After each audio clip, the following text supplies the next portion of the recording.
श्री शिवाय नमस्तुभ्यम। हर हर महादेव। जय भोलेनाथ। स्वागत है आप सभी का हमारे चैनल पर। आज के इस वीडियो में हम आपको सुनाएंगे सोमवार के व्रत की कथा। सोमवार का व्रत करने से व्रती की सभी मनोकामनाएं पूर्ण होती हैं। तो व्रत तो करना ही चाहिए। अगर किसी वजह से व्रत नहीं भी कर सकते तो कथा तो अवश्य ही सुननी चाहिए।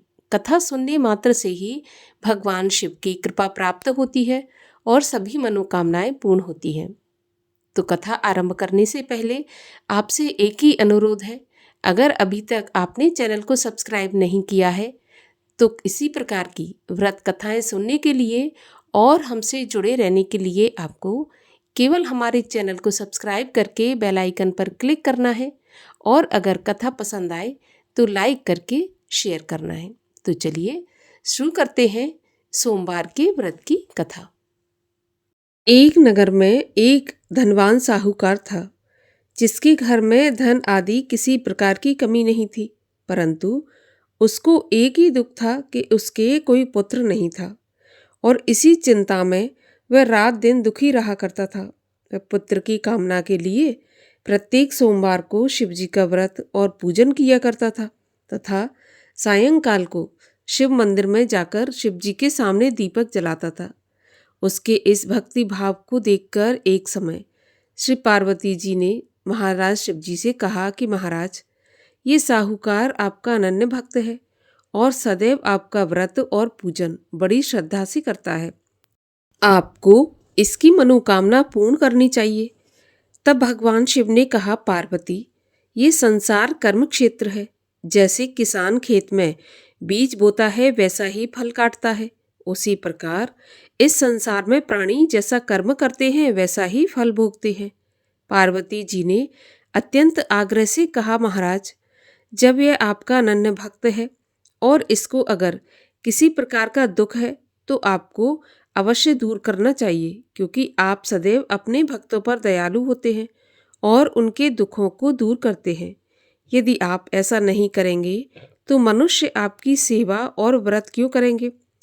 पार्वती जी का ऐसा आग्रह देखकर शिवजी महाराज कहने लगे, पार्वती, इसके कोई पुत्र नहीं है और इसी चिंता में यह दुखी रहता है। इसके भाग्य में पुत्र ना होने पर भी मैं इसको पुत्र की प्राप्ति का वरदान देता हूँ, परंतु यह पुत्र केवल 12 वर्ष तक ही जीवित रहेगा। इसके पश्चात वह मृत्यु को प्राप्त हो जाएगा। इससे अधिक मैं इसके लिए कुछ नहीं कर सकता। ये सब बातें साहूकार सुन रहा था। इससे उसको ना तो कुछ प्रसन्नता हुई और ना ही कुछ दुख हुआ। वह पहले जैसा ही शिवजी महाराज का व्रत और पूजन करता रहा। कुछ काल व्यतीत हो जाने पर साहूकार की स्त्री गर्भवती हुई और 10वें महीने उसके गर्भ से एक सुंदर पुत्र प्राप्त हुआ। साहूकार के घर में बहुत खुशियां मनाई गई, परंतु साहूकार ने उसकी केवल 12 वर्ष की आयु है ऐसा जानकर ना तो अधिक प्रसन्नता प्रकट की और ना ही किसी को यह भेद बताया। जब वह बालक 11 वर्ष का हो गया तो उस बालक की माता ने उसके पिता से विवाह के लिए कहा। तो वह साहूकार कहने लगा कि अभी मैं इसका विवाह नहीं करूँगा, अपने पुत्र को अभी काशी पढ़ने के लिए भेजूंगा। फिर साहूकार ने बालक के मामा को बुलाकर उसको बहुत सा धन देकर कहा, तुम इस बालक को काशी जी पढ़ने के लिए ले जाओ और रास्ते में जिस स्थान पर भी जाओ यज्ञ करते, ब्राह्मणों को भोजन कराते और दक्षिणा देते हुए जाना। अब मामा भांजे दोनों यज्ञ करते और ब्राह्मणों को भोजन कराते तथा दक्षिणा देते जा रहे थे। रास्ते में उनको एक शहर पड़ा। उस शहर में राजा की कन्या का विवाह था, परंतु जो राजकुमार विवाह करने के लिए आया था वह एक आंख से काना था। उसके पिता को इस बात की बड़ी चिंता थी कि कहीं वर को देखकर कन्या के माता पिता विवाह में किसी प्रकार की अड़चन पैदा ना कर दें। इस कारण जब उसने सेठ के अति सुंदर लड़के को देखा तो उसने मन में विचार किया कि क्यों न इस लड़के से द्वाराचार का काम चला लिया जाए। ऐसा विचार कर वर के पिता ने उस लड़के और उसके मामा से बात की तो वे दोनों राजी हो गए। फिर उस लड़के को वर के कपड़े पहनाकर तथा घोड़ी पर चढ़ाकर दरवाजे पर ले आए और सब कार्य प्रसन्नता से पूर्ण हो गया। फिर वर के पिता ने सोचा कि यदि विवाह कार्य भी इसी से संपन्न करा लिया जाए तो इसमें बुराई क्या है। ऐसा विचार करके लड़के और उसके मामा से कहा कि यदि आप फेरों का और कन्यादान का काम भी करा दें तो आपकी बड़ी कृपा होगी, मैं इसके बदले आपको बहुत सारा धन दूंगा। तो उन्होंने स्वीकार कर लिया। विवाह कार्य भी बहुत अच्छी तरह से संपन्न हो गया। परंतु जिस समय लड़का जाने लगा तो उसने राजकुमारी के चुनरी के पल्ले पर लिख दिया कि तेरा विवाह तो मेरे साथ हुआ है, परंतु जिस राजकुमार के साथ तुमको विदा किया जाएगा वह एक आंख से काना है और मैं काशी पढ़ने जा रहा हूँ। लड़के के जाने के पश्चात राजकुमारी ने जब अपनी चुनरी पर ऐसा लिखा हुआ पाया तो उसने काने राजकुमार के साथ जाने से मना कर दिया और कहा कि यह मेरा पति नहीं है, मेरा विवाह इसके साथ नहीं हुआ और जिसके साथ मेरा विवाह हुआ है वह काशी जी पढ़ने चला गया। राजकुमारी के माता पिता ने अपनी कन्या को विदा नहीं किया और बारात वापस चली गई। उधर सेठ का लड़का और उसका मामा काशी पहुंच गए। वहां जाकर उन्होंने यज्ञ करना और लड़के ने पढ़ना शुरू कर दिया। जब लड़के की आयु 12 वर्ष की हो गई उस दिन उन्होंने यज्ञ रच रखा था। लड़के ने अपनी मामा से कहा, मामा जी आज मेरी तबीयत कुछ ठीक नहीं है। तो मामा ने कहा कि तुम अंदर जाकर सो जाओ। लड़का अंदर जाकर सो गया और थोड़ी देर में उसके प्राण निकल गए। जब उसके मामा ने आकर देखा कि वह मृत पड़ा है तो उसको बड़ा दुख हुआ और उसने सोचा कि अगर मैं अभी से रोना पीटना मचा दूंगा तो यज्ञ का कार्य अधूरा रह जाएगा। अतः उसने जल्दी से यज्ञ का कार्य समाप्त करके ब्राह्मणों के जाने के बाद रोना पीटना आरंभ कर दिया। संयोगवश उसी समय भगवान शिव और माता पार्वती उधर से जा रही थी। जब उन्होंने जोर जोर से किसी के रोने की आवाज़ सुनी तो पार्वती जी कहने लगी, महाराज कोई दुखिया रो रहा है, इसके कष्ट को दूर कीजिए। जब शिव पार्वती ने पास जाकर देखा तो वहाँ एक लड़का मरा पड़ा था। पार्वती जी कहने लगीं, प्रभु यह तो उसी सेठ का लड़का है जो आपके वरदान से हुआ था। तो शिवजी कहने लगे, पार्वती इसकी आयु इतनी ही थी और ये भोग चुका। तब पार्वती जी ने कहा, महाराज इस बालक को और आयु दे दो, नहीं तो इसके माता पिता तड़प तड़प कर मर जाएंगे। पार्वती जी के बार बार आग्रह करने पर शिवजी ने उसको जीवन का वरदान दिया और शिवजी महाराज की कृपा से लड़का जीवित हो गया। शिव पार्वती कैलाश पर चले गए। शिक्षा पूर्ण होने पर वह लड़का और उसका मामा उसी प्रकार यज्ञ करते और ब्राह्मणों को दान कराते, दक्षिणा देते अपने घर की तरफ चल पड़े। रास्ते में उन्हें वही शहर पड़ा जहाँ उसका विवाह हुआ था। वहाँ पर आकर उन्होंने यज्ञ आरंभ कर दिया तो उस लड़के के ससुर ने उसको पहचान लिया और अपने महल में ले जाकर उसकी बड़ी आवभगत की। साथ ही बहुत दास दासियों सहित आदर पूर्वक लड़की और जमाई को विदा किया। जब वे अपने शहर के निकट आए तो मामा ने कहा कि मैं पहले घर जाकर खबर करके आता हूँ। जब उस लड़के का मामा घर पहुँचा तो लड़के के माता पिता घर की छत पर बैठे थे और उन्होंने ये प्रण करके रखा था कि यदि हमारा पुत्र कुशलता के साथ लौट आया तो हम राजी खुशी नीचे आ जाएंगे, नहीं तो छत से गिरकर अपने प्राण दे देंगे। इतने में उस लड़के के मामा ने आकर कहा कि आपका पुत्र आ गया है, तो उन्हें विश्वास नहीं आया।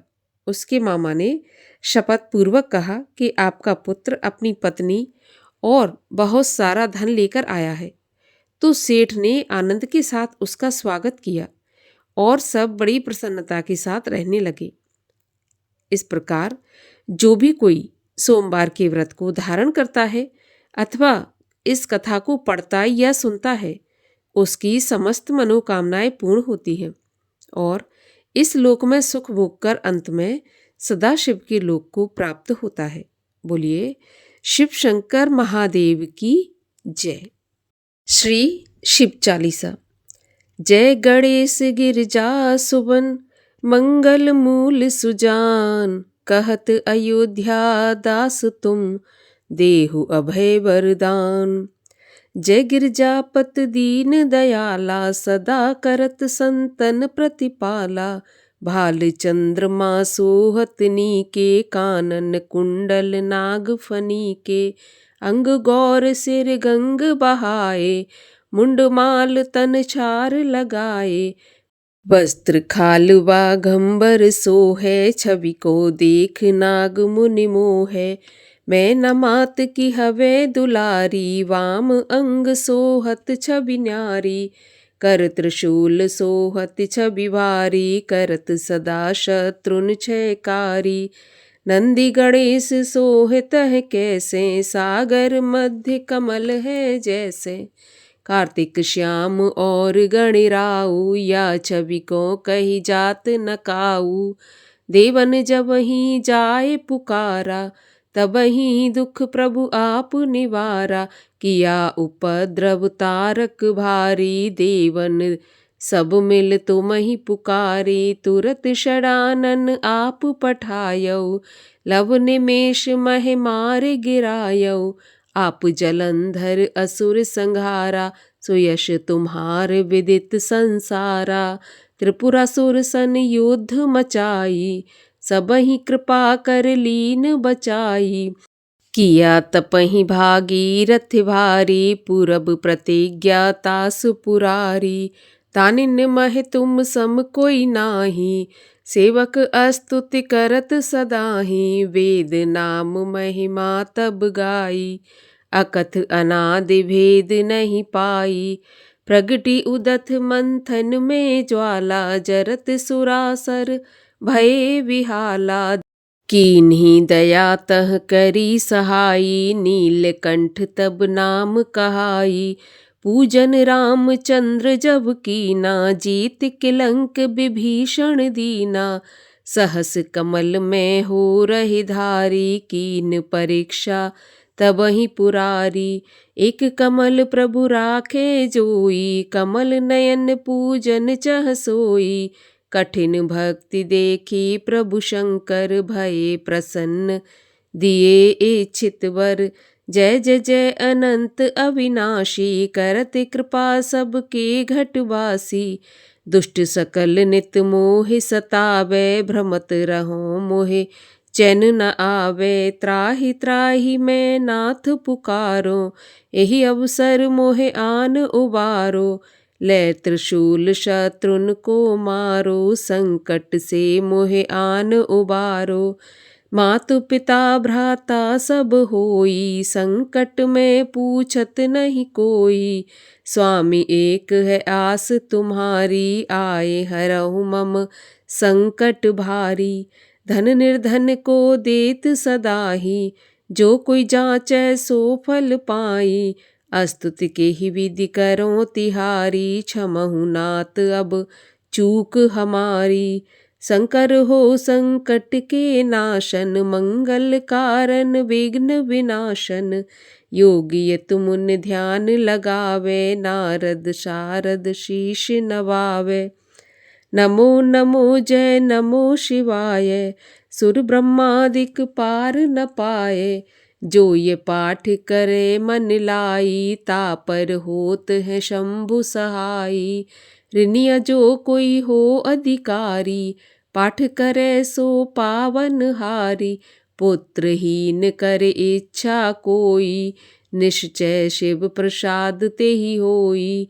पंडित त्रयोदशी को लावे, ध्यान पूर्वक होम करावे।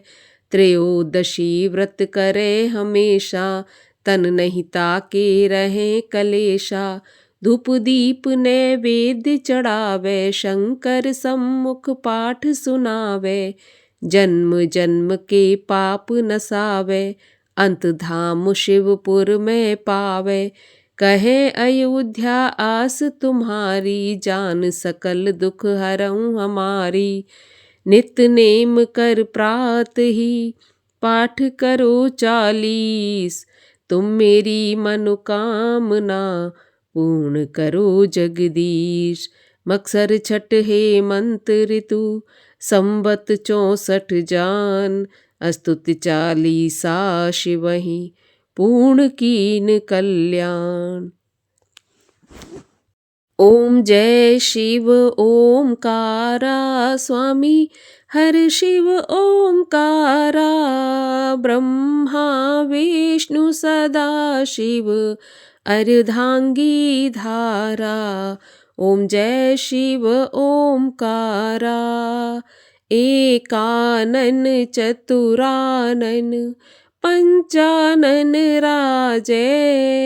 हंसानन करुणासन वृषवाहन साजे। ओम जय शिव ओमकारा।